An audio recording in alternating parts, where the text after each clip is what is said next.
सत श्री अकाल दोस्तों, आप देख रहे हैं द करेंसीपीडिया और मेरा नाम है राज ज्ञानी। एक बार फिर से दिल से स्वागत है आप सभी का आपके अपने चैनल करेंसी की दुनिया द करेंसीपीडिया पर। दोस्तों, आज बहुत ही खुशी की बात है।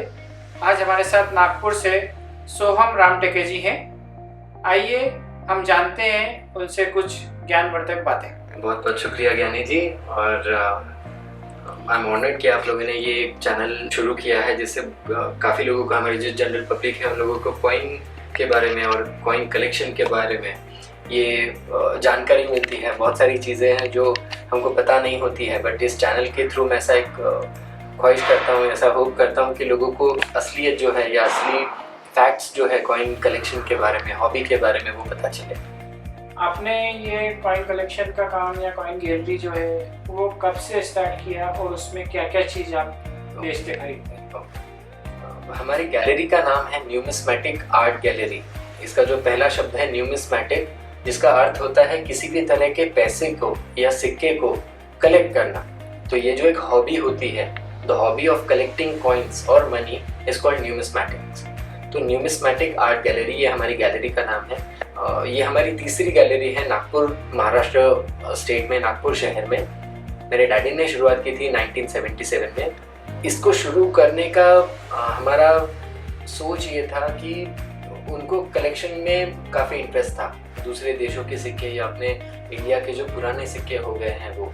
लेकिन वो इच्छा होते हुए, वो हॉबी होते हुए कहाँ से वो मिल सकते हैं कॉइन्स, कहाँ से अरेंज किया जाए या खरीदे जाए या लोगों को मांगा जाए, ऐसा पता नहीं चलता है। तो उसके लिए उन्होंने सोचा था कि मेरे को ऐसी एक दुकान शुरू करनी है, भले छोटी हो बड़ी हो कैसा भी हो, बट एक जगह होनी चाहिए जहाँ पे अगले जो भी हमारे बाद की पीढ़ी आएगी या फिर हमारे मित्र रहेंगे, उनको अगर कभी लगता है कि मेरे को दूसरे देशों के कॉइन्स कलेक्ट करना है, अपने देश के पुराने कॉइन्स कलेक्ट करना है, नोट कलेक्ट करना है, तो एक दुकान में जाके मिल सके। जैसे हम मार्केट में जाके किराने की दुकान में एक एक चीज़ मांग के ले सकते हैं, वैसे हम लोग एक सिक्के की दुकान में जाके, भाई मेरे को इस राजा का सिक्का चाहिए, मेरे को उस रानी का सिक्का चाहिए, मेरे को इस साल का सिक्का चाहिए, तो वैसा हो सके। तो ये हमारा गैलरी ओपन करने का डैडी का सोच था इसके पीछे, जो 1977 में ओपन किया, और अभी करीब 40 साल हो गए उनको इस फील्ड में, और ये गैलरी चल रही है। आपके गैलरी में लगभग कितने सिक्के आपने डिस्प्ले कर रखे हैं और कितना एरिया आपका है? अभी ऐसा है कि 40 साल हो गए हैं डैडी को इस फील्ड में, और 40 साल से वो कलेक्ट करते जा रहे हैं। सिक्के भी कलेक्ट करते हैं और सिक्के के साथ साथ सिक्कों का नॉलेज भी कलेक्ट कर रहे हैं। तो नॉलेज के तौर पे मैं ये तो बोलूँगा कि उन्होंने एक अच्छा खासा नाम बना लिया। अविनाश रामटेके इस न्यूमिस्मेटिक फील्ड में काफ़ी लोग जानते हैं उनको, और उनके नॉलेज के लिए उनको काफ़ी सराहा जाता है। और वैसे ही सिक्के जो हैं, सिक्के अभी इतने हैं कि उनके ऊपर एक अमाउंट डालना या एक नंबर डालना वो थोड़ा मुश्किल हो जाएगा, क्योंकि अभी जो करंट गैलरी है हमारी, ये 1000 स्क्वायर फीट की एक ग्लास की गैलरी है, जो एक मॉल जो सेंट्रल है उसके में मॉल के अंदर है और चारों जगह से दिखता है, और वो पूरा शॉप हमारा सिक्कों से भरा हुआ है। करीब एक अंदाज़ा लगाया था हम लोगों ने कितना है गिनने का, तो करीब 40 से 45 हज़ार सिक्के अभी वहाँ पर है। बट ये जो स्टॉक है ये काफ़ी एक अंश है जितना पूरा सिक्के है कलेक्शन में सबके उसका, क्योंकि यहाँ पे सिर्फ हमारा कॉइन नहीं होता है, जितना भी कॉइन डिस्प्लेड है सिर्फ हमारा कलेक्शन नहीं होता है, बट काफ़ी सारे लोग जो हैं वो ला के हमको कॉइन्स देते हैं कि हमारे पास ये कॉइन्स है, हम चाहते हैं कि आप इसको बेचें। जैसे बहुत सारे लोग आते हैं कॉइन खरीदने के लिए, वैसे काफ़ी सारे लोग कॉइन बेचने के लिए भी आते हैं, तो वो आके कॉइन्स रखते हैं, हम लोग अप्रूवल पे लेते हैं और वहाँ पे डिस्प्ले के लिए रखते हैं। तो आप कॉइन खरीदने बेचने का काम भी करते हैं? बिल्कुल। तो वो कौन से पीरियड से कौन से पीरियड के आप रिपब्लिक के करते हैं, नए करते हैं, एंशिएंट करते हैं, कौन से करते हैं आप? बिल्कुल। हम लोग का जो मेन पर्पस था कि गैलरी खोलने का, वो ये था कि एक कस्टमर या एक कॉमन पब्लिक या जनरल पब्लिक या कोई भी बंदा हो, वो खरीदने के पर्पस से अंदर ना आए।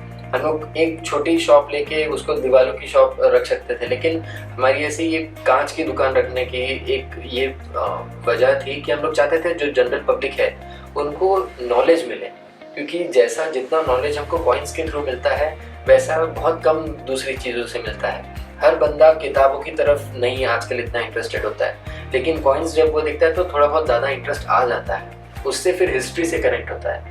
तो हम लोगों ने कोशिश ऐसी की है कि जैसे ही आप हमारे गैलरी में एंटर करते हो तो सबसे पहला जो फ्रेम है वो मॉडर्न कॉइन्स है। मॉडर्न कॉइन्स के बाद फिर रिपब्लिक इंडिया, उसके पहले फिर ब्रिटिश इंडिया, उसके पहले फिर मुगल्स, उसके पहले फिर प्रिंसली स्टेट्स, उसके पहले फिर ऐसा एंशिएंट। तो दुनिया के सबसे नए सिक्कों से लेकर पीछे पीछे जाते जाते दुनिया के सबसे पुराने सिक्के।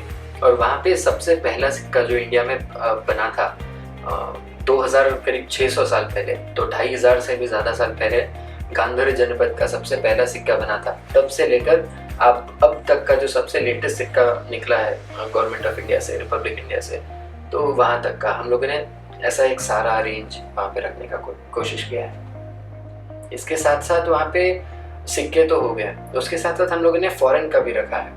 जितने भी ये है ग्लास वॉल्स है उनके ऊपर सारे डिस्प्ले किए हुए हैं फॉरेन कॉइन्स एंड करेंसीज।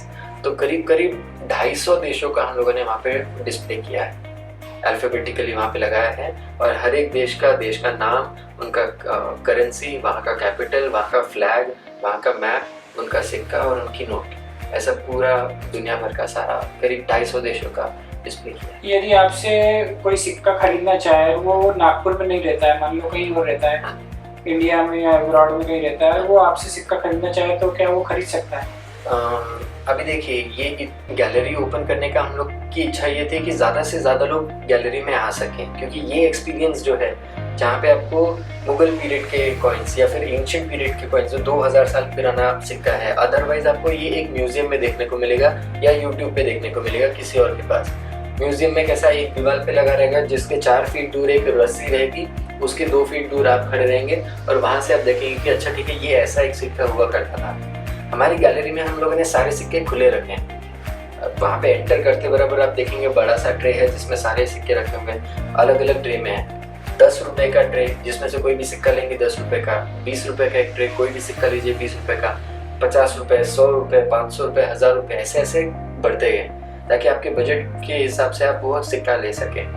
तो इसमें ऐसा होता है कि आपको ज़रूरी नहीं है कि आपको 2000 10,000 का ही सिक्का लेना है, लेकिन आप देख सकते हैं, वो उठा के हाथ में फील कर सकें कि कॉइन कितना भी पुराना हो, कितना भी महंगा हो, एक कॉमन व्यक्ति, एक जो जिसको इंटरेस्ट है, जिसको हॉबी है, वो उठा के हाथ में फील कर सके। ये हमारी कोशिश रही है। बहुत अच्छी सोच है आपकी। और ये जैसा है कि बाहर देश के या बाहर शहरों के जो लोग हैं, अपने गवर्नमेंट ऑफ इंडिया के रूल्स एंड रेगुलेशन के हिसाब से कोई भी सिक्का जो 100 साल से पुराना है वो इंडिया के बाहर भेजना या बेचना अलाउड नहीं है, और इसको हम बहुत स्ट्रिक्टली फॉलो करते हैं। हम लोग कोई भी सेल जो होता है या कोई भी कस्टमर जो होता है, अगर वो अब्रॉड आया है, किसी दूसरे देश से आया, तो हम पहले पूछते हैं कि आप इंडिया में ही ये सिक्के रखेंगे या बाहर लेके जाने वाले हैं, या कोई भी आगे, अभी नहीं भले ही बाद में।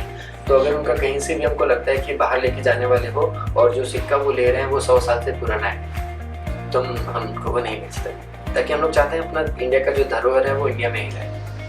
बहुत अच्छी सोच है आपकी। इसके साथ में जैसे मान लो कोई भी सिक्का लेता है तो इंडिया में ही रखना चाहे और आपकी गैलरी तक नहीं आ पाए, तो आपके यहाँ कुछ ऐसी व्यवस्था है कि आप उसको घर पहुँच सेवा दे पाए? हम लोग डिस्करेज करते हैं वैसा, क्योंकि कैसा है आज की तारीख में, एक तो सबसे पहली चीज़ ये आ जाती है, अपना कोरियर के ऊपर आप उतना रिलाय नहीं कर सकते।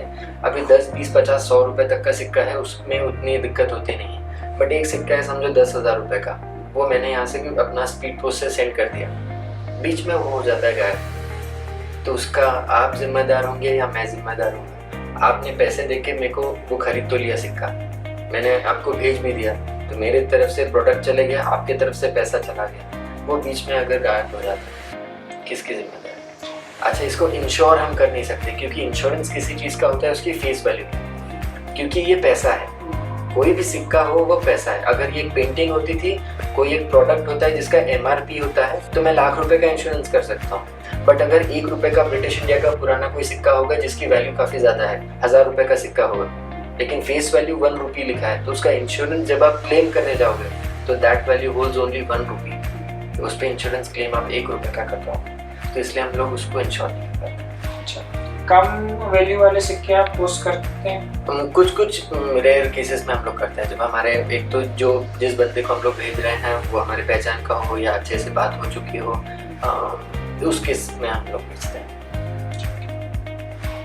या फिर एक दूसरा भी तरीका होता है, हम लोग बहुत ट्रैवल करते हैं, हम लोग महीने में करीब हमारे 2 से 3 ट्रिप्स होते हैं ऑल अक्रॉस द कंट्री। जितने भी अलग अलग शहर हैं, छोटे शहर से लेकर बड़े शहर तक, हर एक शहर में आज की तारीख में बहुत एग्जीबिशंस होता है। आपने जैसा देखा होगा बैंगलोर में एग्जीबिशन होता है, मुंबई में, दिल्ली में, चेन्नई में, कोलकाता में, सब जगह पे एग्जीबिशंस होता है। छोटे छोटे शहरों में भी होता है। तो हम लोग वो मैक्सिमम शहरों के एग्जीबिशंस अटेंड करते रहते हैं। तो अगर किसी का ऐसा रिक्वेस्ट हो कि उनको पॉसिबल नहीं है हमारे इधर आना और उनके पास कुछ सिक्के हैं जो वो हमको दिखाना चाहते हैं, या हमारे पास कुछ सिक्के हैं जो वो लेना चाहते हैं, तो हम लोग उनको उनके नियरेस्ट जो सिटी का एग्जीबिशन होगा उसका इन्फॉर्मेशन दे सकते हैं और हो सकता है कि हम लोग वहाँ पे मिले और उनको वो सामान दे सकें। ये सबसे सेफेस्ट ऑप्शन रहेगा उनके लिए भी, हमारे लिए भी। तो देखा दोस्तों, इससे हमें पता चलता है कि इन सिक्कों की क्या वैल्यू है और किन सिक्कों को इंडिया से बाहर ले जाया जा सकता है और किन सिक्कों को ले जाना अवैध है। तो आपके पास भी यदि कोई ऐसे कीमती सिक्के हैं जो 100 साल से ज़्यादा पुराने हैं या आपको ऐसा लगता है कि वो बहुत वैल्यूएबल हैं, तो आप जाएं।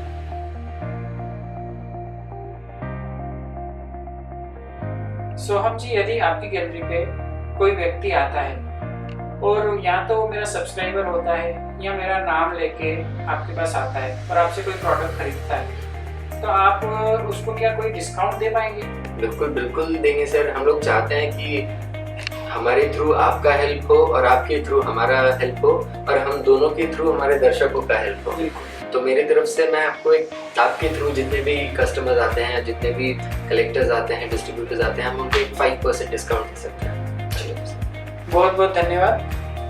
हम चाहते हैं कि आप जल्दी से जल्दी इस न्यूमिस्मेटिक आर्ट गैलरी में आए और ये हम लोग प्रॉमिस करते हैं कि ये एक ऐसी चीज़ होगी, एक ऐसी गैलरी होगी जो आपने अब तक ना देखी हो और एक नया एक्सपीरियंस आप लेकर घर जाएंगे। तो जल्दी आइए, आप जरूर जाइए नागपुर में इनकी गैलरी में और खूब सारे सिक्के खरीद के आइए। हमारी शुभकामनाएं आपके साथ हैं। धन्यवाद।